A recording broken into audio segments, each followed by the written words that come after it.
Demokrasi liberal. Belanda akhirnya mengakui kedaulatan Indonesia secara utuh kecuali bagian Irian Barat pada tanggal 27 Desember 1949. Setelah pengakuan kedaulatan, Indonesia berubah menjadi RIS, Republik Indonesia Serikat. Namun ternyata RIS tidak sesuai dengan cita-cita bangsa Indonesia. RIS akhirnya dibubarkan dan kembali menjadi NKRI. Beberapa peristiwa yang terjadi pada masa demokrasi liberal 1950 sampai 1959. Ciri-ciri demokrasi liberal. Kondisi politik sistem pemerintahan. Mengalami 7 kali pergantian kabinet. Kabinet Natsir, Sukiman, Wilopo, Ali Sosro Amijoyo I, Burhanuddin, Ali Sosro Amijoyo II, dan Juanda. Sistem kepartaian. 4. Partai terbesar masa demokrasi liberal. Pemilu pertama 1955.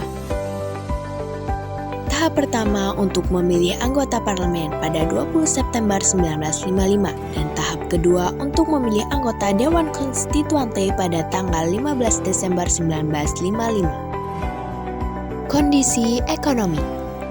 Permasalahan ekonomi yang terjadi pada masa ini yaitu tingginya jumlah uang yang beredar, meningkatnya biaya hidup.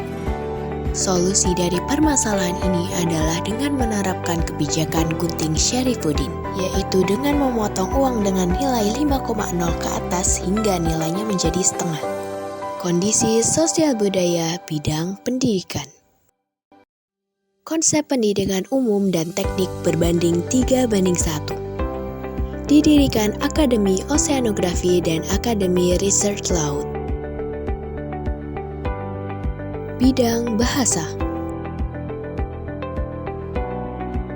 Penyempurnaan ejaan bahasa Indonesia. Penerbitan ejaan bahasa Melayu Indonesia pada tahun 1961 oleh Departemen Pengajaran Pendidikan dan Kebudayaan. Bidang media massa. Surat kabar bekas Belanda diambil alih oleh tenaga Indonesia. Surat kabar dengan bahasa Belanda lenyap dari peredaran. Diselenggarakan seminar pers di Bogor mengenai perkembangan surat kabar. Bidang kesenian. Pertama, pembentukan Perkumpulan Pelukis Indonesia Muda.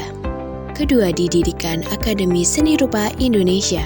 Ketiga, perkembangan seni bangunan di kota yang tidak berketentuan. Akhir demokrasi liberal. Kekacauan politik karena pertikaian partai di parlemen menyebabkan jatuh bangunnya kabinet sehingga menghambat pembangunan. Dewan Konstituante gagal dalam menyusun konstitusi baru. Penyusunan konstitusi hanya untuk kepentingan partainya saja, tanpa mengutamakan kepentingan negara. Dalam situasi dan kondisi ini, Presiden Soekarno mengeluarkan Dekrit Presiden 5 Juli 1959 dan tidak diberlakukannya lagi UUDS 1950. Maka secara otomatis sistem pemerintahan demokrasi liberal tidak berlaku lagi di Indonesia dan mulainya sistem presidensil dengan demokrasi terpimpin.